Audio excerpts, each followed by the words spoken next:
And Nigeria has less than a week to comply with the World Anti-Doping Code or risk having its athletes disqualified from the Paris 2024 Olympics and other global sporting competitions.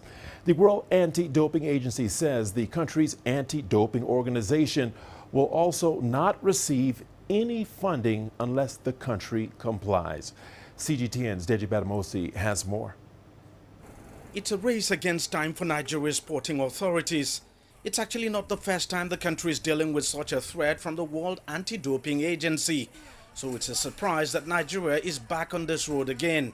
At the heart of the problem are Nigeria's failure to implement the WADA Code and the UNESCO Convention Against Doping in Sport over a decade after signing up to it.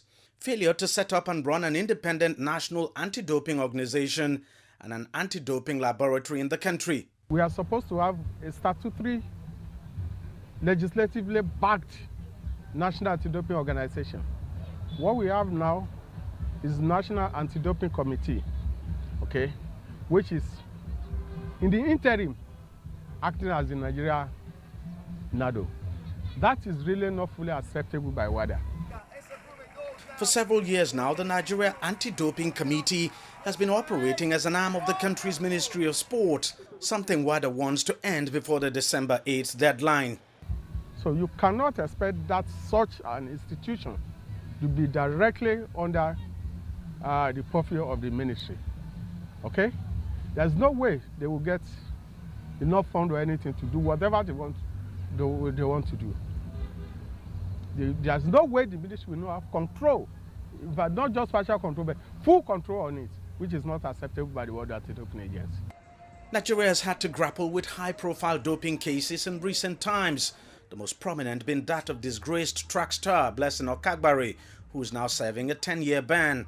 In the Tokyo 2020 Olympics, 10 Nigerian athletes were barred from participating for failing to meet the minimum testing requirements, which was partly blamed on the fact that Nigeria doesn't have an accredited anti-doping laboratory.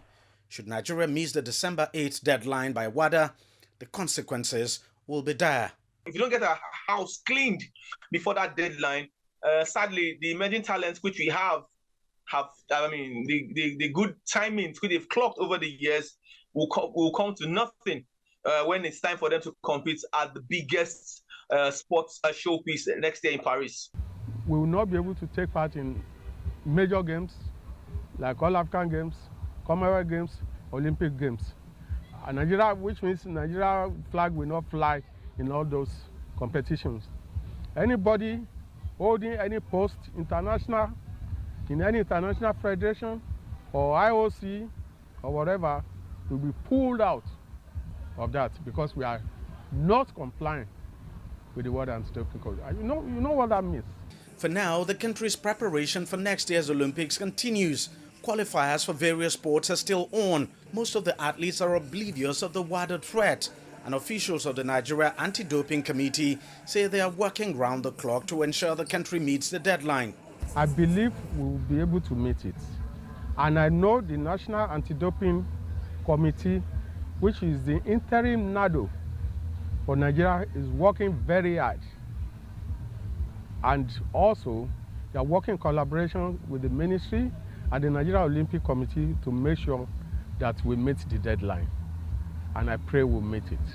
It's now a matter of wait and see if indeed the country will be able to meet that deadline and avoid the wider threat of sanction hanging over its head.